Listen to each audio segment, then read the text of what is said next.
Good morning, folks. It's Matt Ward. It's 10 o'clock on Tuesday morning, and we are here on the Mass Networking Show live on Facebook and YouTube. So if you're not subscribed on our YouTube channel, make sure you hit up on that. We'll drop a comment in there later on the subscription link. And I just want to make sure that you're interacting with us and when you post your comments that they're seen. What I need you to do is actually click on the very first comment in the chat. It's streamyard.com/Facebook, and that will allow your photo to be pulled in. So we'll actually know whose comments are being, who's interacting with us, and we can show those comments on the screen. We'd love to have you interact with us. Don't forget, one of the reasons we put up this Facebook group is to make sure that you are known to other people in your business. So make sure you stay active with us in our Facebook group. And as always, I want to reiterate our goal. We're at over 900 people now in under 5, maybe 6 weeks, which is fantastic. Our overall goal is 2,500 people in this Facebook group, and we are going to be doing some live in-person networking events when it is safe to do so. We're looking to be the largest networking organization here in Massachusetts and have the most attendees to a single in-person event in a given month. That's our goal, because we know that that's what produces business for you. So I got a couple great guests here today with me. We'll bring them on. We got Malik and Kimberly Larsen, and they are going to be our guests today on the Mass Networking Show. We're going to talk about all things business, what they do, who their ideal clients are, and who their ideal referral partners are. And so we're going to start with ladies first. Kimberly, you're up. Welcome to the show. Good morning, everyone. Yeah, it's a little bit of energy on a Tuesday morning, right? That's why we don't do these on Mondays. Oh, but I might have more energy on Monday. I don't know. Yesterday was pretty rough on me. There you go. There you go. So why don't you tell everybody, our 950 plus members of our group and also our YouTube audience, tell them what it is you do. So perfect question. I love being asked this. I'm a financial services professional with New York Life. So what does that mean? It means that I help young families and small business owners write their financial story. That could be anything from life insurance to annuities to investments to long-term care insurance, anything that's going to bring the full picture together and help them out completely. Cool. So when we think about, look, there's not a networking event that we don't go to where a financial advisor of some sort, life insurance agent, financial advisor, isn't there. And I think that one of the challenges for these folks is, it's a very difficult market to be in, and even more so now with COVID, where there's less in-person networking possible and people don't love answering their phones. What sort of, makes you different or unique than other financial service providers? I bring a lot of energy to my meetings. I like to have a lot of fun. I like to be remembered by my clients for one thing or other. I take it very personally as well. So I will never just give some random advice that's going to get me a quick sell to make some money. Mm-hmm. It's very near and dear to my heart in helping young families, for example, prepare for college, because that's what my family did. And so it's like, I'm not going to give anybody any kind of advice that I wouldn't give to myself or to my family. Gotcha. So who would you consider to be your ideal client? And just try to be as specific as possible. So I love working with young families, ideally anyone that actually already has kids, but it could be somebody that is just getting started and having their first child. So that could look like maybe 1 or 2 children, sometimes 3 children, usually in the younger age ranges from toddler to maybe like 7 or 8. And then ideally, I like to work with small business owners as well. So that could be anybody that has anywhere from 5 to 25 employees that's looking to provide some kind of employee benefit to just reward them and keep their key employees. Gotcha. So like key man insurance type stuff. Yeah, I did that when I had my web agency for 16 years. We had a key man policy on number of different people there. So when we think about getting new business, and I talk a lot about this, whether it's in my consulting practice, whether it's on stage, whether it's at AmSpirit networking groups, I talk a lot about understanding who your ideal referral source is, because that's who brings the most referrals to people. Most people think it comes from the end user client, and that never is the case. I wrote about that in my book, where clients refer 1 to 3 over a lifetime, but referral partners refer 1 to 3 a year. So when we talk about referral sources and partners, who would your ideal referral source be? Best referral source is going to be an estate planning attorney that has access to those families that are putting their plans together, but they need to figure out how to fund those plans. CPAs, I love to talk to people that, that got tax problems, and we've got solutions for them. So I love talking to those folks as well. And then real estate attorney, or real estate folks as well. So that could range from a real estate attorney to a real estate agent, somebody that's involved in that spectrum, just because they're probably going to get in front of a lot of families, small, big, and really if you're purchasing a home, life insurance should be next on the list. So they have the access to those folks, and they are usually really good referral partners. Cool. So when we talk about networking as a whole, right? What do you like most about it? I like meeting folks. So anybody who doesn't know me, I'm actually from Arizona. And so being new to Massachusetts, I love getting out there and meeting new people and learning their story and learning what they're passionate about. Just because I'm so passionate about what I do, I like to see it come from other folks as well. And that kind of fuels me. Like it gets me going, and I like that. So that's one of my favorite things about in-person networking. I think with the Zoom networking that has been very common lately, I like the one-to-ones. So being able to break away and just have that undivided attention, because usually in person networking events, there may be 2, 3, or 4 people all standing around.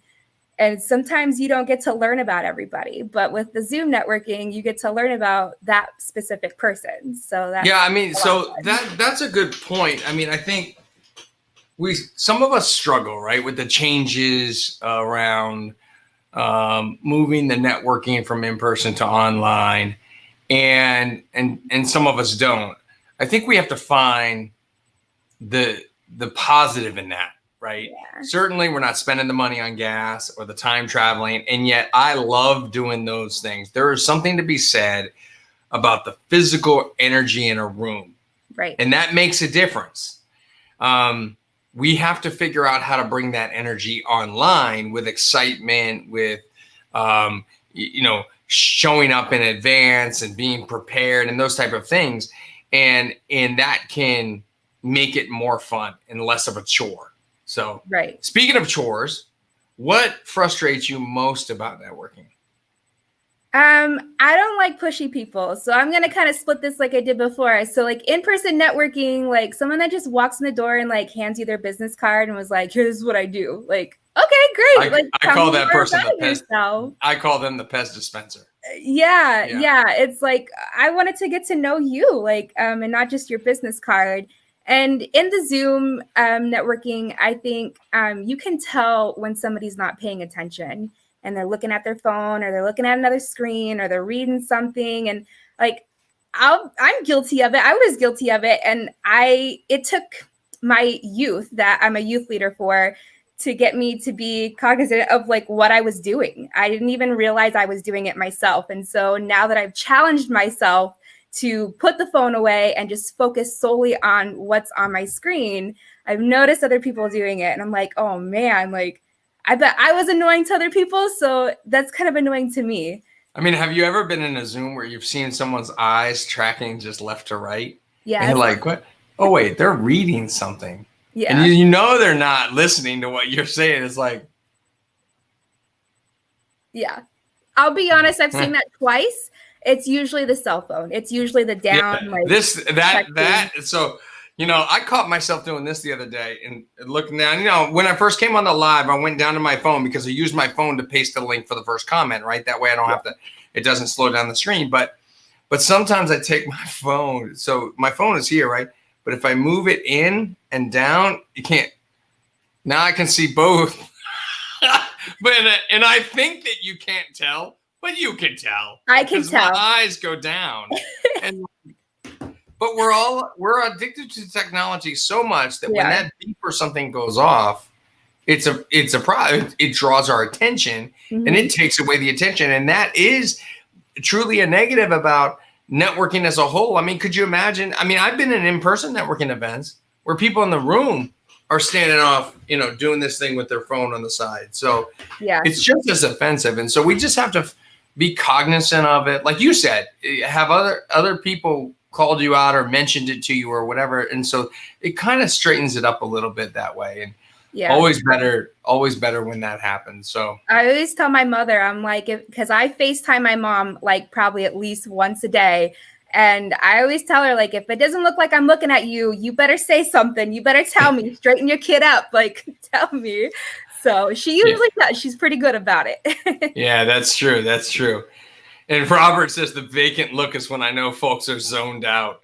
I mean, that is hysterical, right? It's like, you're usually so tired by like the end of the day, and these networking meetings come up, and you're like, just out of it.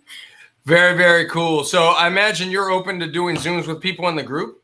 Absolutely. Talk to me, call me, text me, email me. I'll include my virtual calendar link in the chat so you can find a great time to connect with me. But I love talking to people, so don't be shy. Come talk to me. Cool. And is there any contact information you want to share verbally with folks?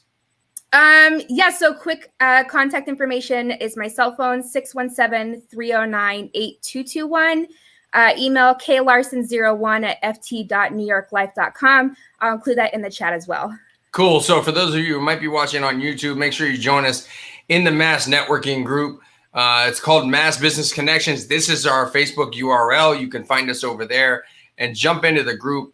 You'll find Kimberly's information in the chat.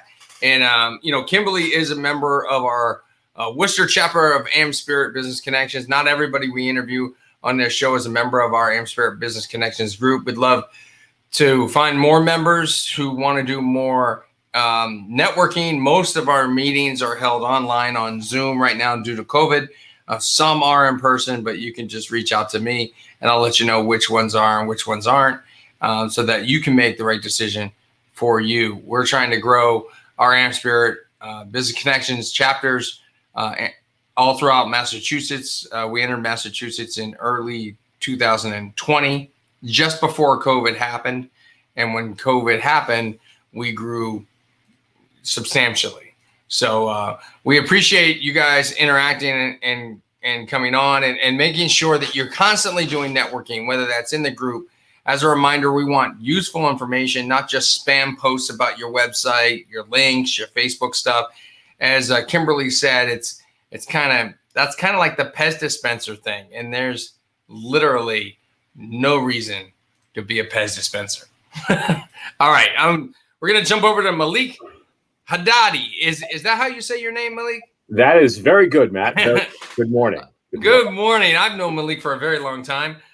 Through networking, as a matter of fact, is how we met many, many moons ago. And in fact, we reconnected recently in early 2020 or late 2009. It might have been late 2019 at a Boston networking event. Yep. And then I went to another networking event and you were there again. I was like, that's so weird that I've seen you twice in 60 days. And then prior to that, I hadn't physically seen you in probably 6 years. We knew each other so long that we both had hair. Yes. Yeah. That's how long we know each other, and that's been a while. So this is true. Well, Malik, why don't you introduce yourself to the people in the group and tell them what you do? All right. Well, good morning. My name is Malik. I'm from Unconventional Productions. Basically, I'm a magician, and when the world is not suffering from a global pandemic that has killed live events, what I do is entertainment for corporate events, things like trade shows, conventions, conferences. In February, I appeared at a tech conference at Southwest Airlines.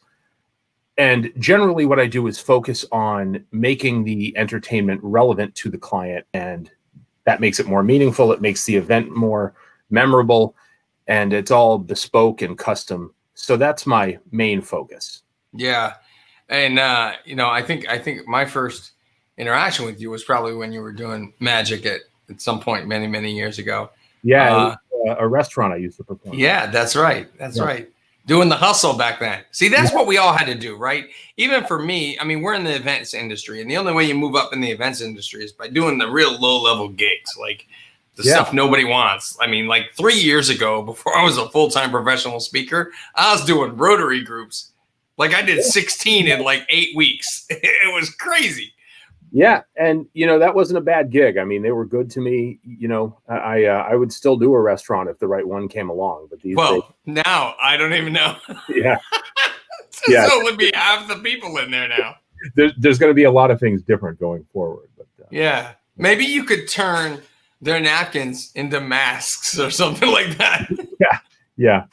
I'd be more likely to just exasperatedly throw them at people who weren't wearing them. Like, wear a mask. There you go. To be that kind of person. So when you talk about the events industry and the corporate world, educate us a little bit on who your ideal client is.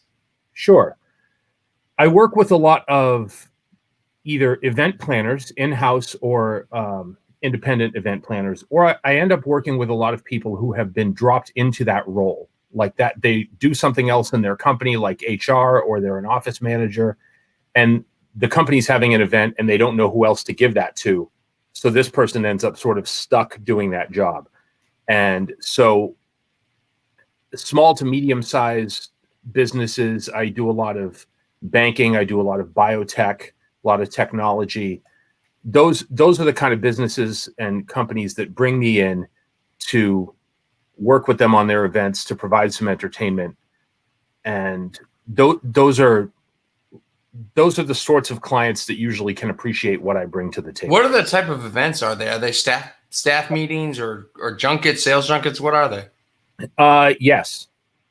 I've done everything from sales meetings. I had the thing I did with Southwest Airlines. One of their tech partners brought me in. They were hosting a tech conference. So so your client was the tech company that was attending the conference. Well, they're a longtime partner of Southwest Airlines. Yeah. They do all their SQA stuff. But they brought me in to MC the event and then to entertain at the cocktail reception after, because I was kind of a one-stop shop for them. And I had worked with them on another similar event in Cambridge. So they said, we liked what you did in Cambridge, so come fly to Dallas and do the same thing. Sales meetings. One of my favorite gigs was I had a real estate attorney call me up and say, I have to talk to a bunch of realtors about some of the most boring stuff on the planet. Can you come down and open the meeting with a show and kind of put everybody in a good mood? And so I went down to the Madison Beach Hotel in Connecticut and worked this beautiful ballroom at 9:30 in the morning. So how do members of the Mass Networking, Mass Business Connections listen for that event? I mean, they have to know somebody that was sort of thrown into that planning role, right? Well, the best thing to do, and this is how I sort of coach people, is if you can think outside the box a little bit and basically assume that I can do a lot more than you think I can do when I tell you I'm a magician. So a lot of people want to put a magician in a box and say this person is good for this thing. The trend these days is doing a lot of things that are not in the box you normally think. So if somebody says, hey, I have to plan this holiday party and I don't know what to do, or my company's having a trade show and we're struggling with how we're going to get good qualified traffic in the booth, or I have to do something special for some VIP clients that are coming in. All of those things are a great use of my skills. And so somebody who could think outside the box and say, hey, you know what? I just heard about this guy, or I know this guy who's a magician and he does really cool custom stuff. Give him a call and see if he can help you out. Gotcha. I don't expect you to make the sale for me. Yeah, we got to know what we're listening for. And it sounds like what we're listening for is something around events, you know? And that's usually the trigger. Hey, have you ever had a magician? You know, I know this guy, he does a couple different things. He's worked with, conferences and events and meeting planners. So that's a way you can at least, initiate the conversation point and then make the connection. Now, or a trade show. Or a trade show, right? Well, and very few of those are happening these days. And this is the struggle for both of us, right? Because I made the majority of my living from this from the past 18 months. Yeah. And it's 25 years for me. So yeah. I mean, some of us aren't doing nearly as well as other people out there are. Let's put it that way. Yeah. But we're surviving, right? We modify the things we're doing, and I do a lot more consulting now. But so I moved a lot virtual. I did several virtual shows. Yeah, that's something else too. If you're having like a virtual meeting, I know people are getting tired of those. Morale is starting to suffer. If you need something to pep that up a little bit, I've done several sort of drop-in, quick performances for people's, company meetings, and those have been a lot of fun. So yeah. Now, when we talk about referrals, as I mentioned to Kimberly, and I continue to beat this drum, is that clients refer 1 to 3 over a lifetime. Yeah, there are certain industries that may not be the case, but almost all industries that's the case. We just think they send us a lot more referrals than they do. It's the partners that do it, and it sounds like event planners as a whole, maybe independent event organizers, those type of people. Who would be a good referral partner source for you? Maybe somebody that wouldn't necessarily buy from you, but would certainly refer. Right. So the interesting thing is, in my case, somebody like an independent event planner, and I actually just met a great one on this group last week. So this is working well. Somebody like that, what makes it interesting is they're more likely to be on the ground involved in the event themselves. So it's not just somebody for me who's going to say, hey, just call this guy, and they're not going to be there.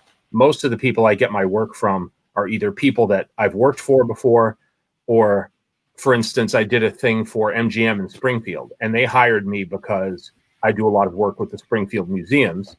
And the lady that was doing the events for the MGM used to work at the Springfield Museum. Yeah.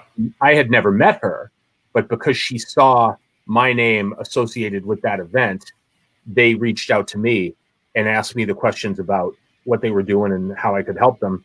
And it turned out it was a great match, and she's become a good client and a good friend. So it's a little more meta than just like this particular box of people. It's really people who have seen what I do or know someone who's seen what I do and who understand it. Right. Now, let me challenge you on that, because the people in the group may not have seen what you do. Right. And they don't know the person that has seen what you do. So if they're looking to connect you with someone, and they don't want to connect you with a client because now they feel like maybe that person is going to get sold and they don't want to do that. So instead they say, hey, low hanging fruit is connect Malik with someone who can refer him in the future. Right. Is that person the event planner, the independent? Most likely, yes. Sure. Yeah. And for the sales thing, I mean, I'm as far away from a salesperson as possible. Well, I know that because I know you. One of the curses we have as entertainers is we're entertainers and we're not salespeople. Well, this is true. So, well, and the thing about magic, I mean, just like, I don't know, maybe you pull up a card and you hired me. No, that's I can guarantee to everyone. One of the things. Hypnosis, though, you're not hypnotizing them to hire you. Yeah, hypnosis is a whole different thing. Like one of the things that I noticed was unique about last year is there was a larger percentage of gigs that I actually said to somebody, maybe I'm not the right person for that, but here, talk to this friend of mine who might be, because they part of the where you reach maturity in this business is when you're not the right person for this. Listen, job. Part of where you reach maturity in any business is when you push away business. Right. Oftentimes, that's what's going to get you even more. When I had the web agency, I had a photographer call me, and I said, listen, for me to build your website, it will cost you way more money than going to like SmugMug and have it done. They specialize in this. Just go there. That photographer sent me like 8 referrals over the next year. Yeah. It shows that you're very niche. This is why I asked this question about who the ideal client is, because when we start talking about, let me bring Kimberly back in on this, because this is a good point about the financial services side of it, right? Because like I said to Kimberly, we all meet financial advisors. But when they're very specific about that thing and they start to push away people, now you start to get more referrals, right? Would you guys both agree on that? Yes. Yeah. And in the meantime, most everybody applying for this show is like, the first word they say in the answer to the box on the application to who your ideal client is anybody. It starts, the same statement starts with anybody that, so, you know, if a chiropractor applies, it's anybody with a spine. No, it's not. Thanks for joining us back in here, Emily. I'm going to drop you off for a second. She had so much to say. Then again, I didn't ask a whole lot of questions, but my point is that if we repel, if we turn away clients,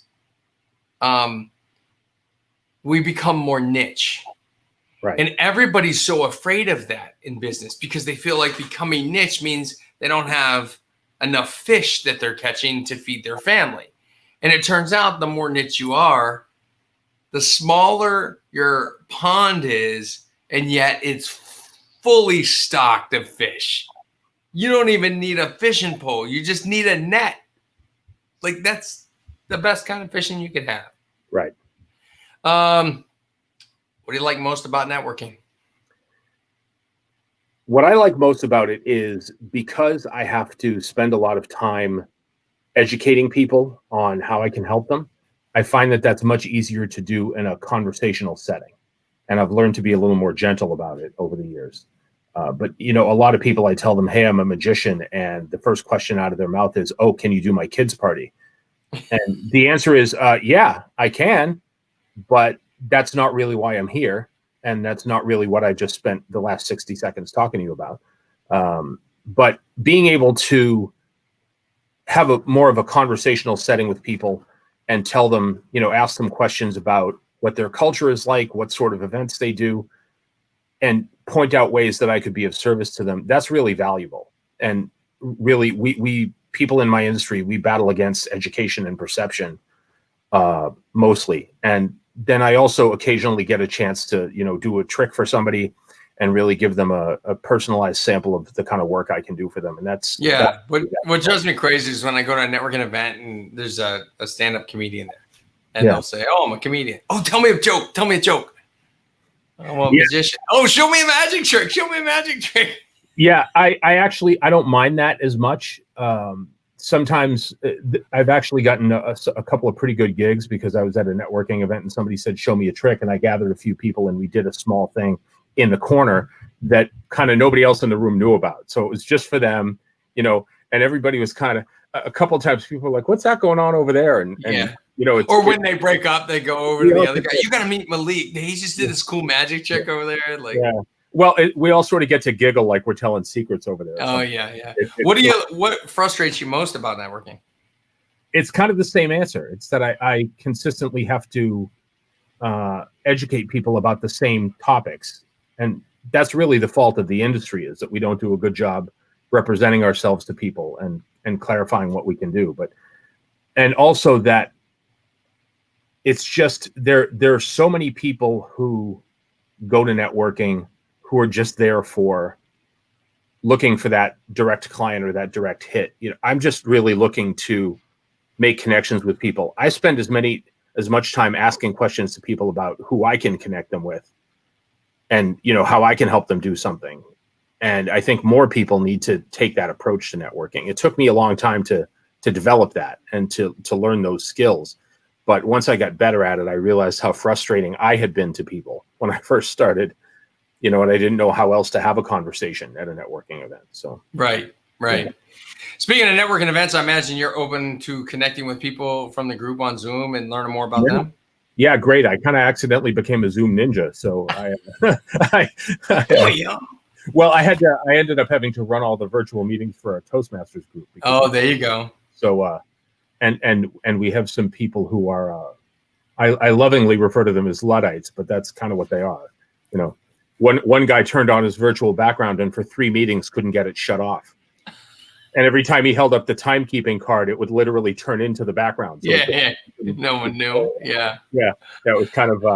Oh, that's funny. So yeah, I've already had a couple of great Zoom meetings. I mentioned I met Ashley, and she's an event planner here. We had a great chat.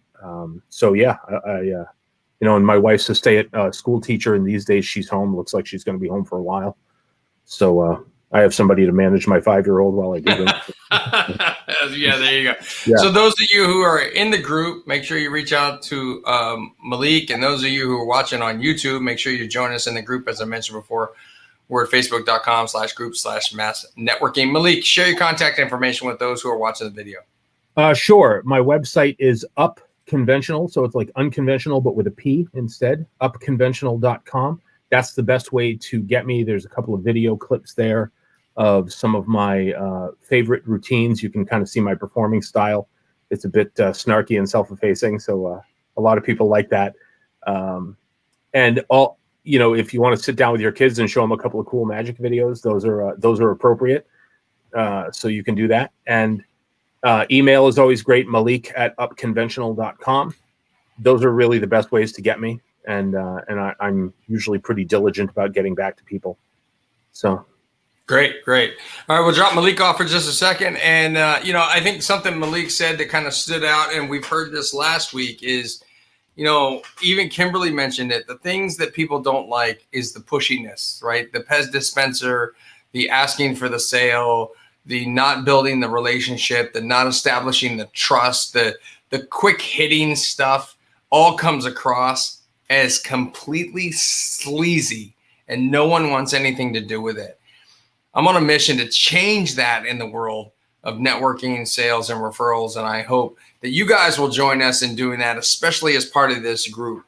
As I mentioned last week, it's inevitable that I'm deleting, or at least not approving, somewhere in the neighborhood of 10 or 12 posts a day from people in the group who are just promoting their stuff to the group. And that's not what networking is. Networking is about digging in with other people, finding out more about them, finding out who they are, what makes them tick. And as Malik said, asking a lot of questions. Some of the best networkers I know go on a 30-minute Zoom call and they spend 29 minutes asking other people about them and 1 minute talking about themselves. That is a great way to run your networking business. As we jump back on, I want to thank Malik and Kimberly for joining us on today's show. If you're interested in being interviewed on the Mass Networking Show, then feel free to fill out the application in the group and we'll get you scheduled for a time. You guys are awesome. I'm going to highlight you guys. Thank you, Matt.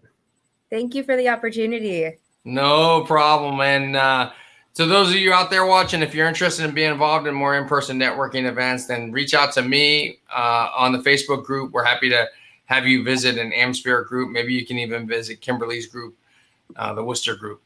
Until next time, don't forget to live happy, smile a lot, and high five everyone around you. Take care, everybody.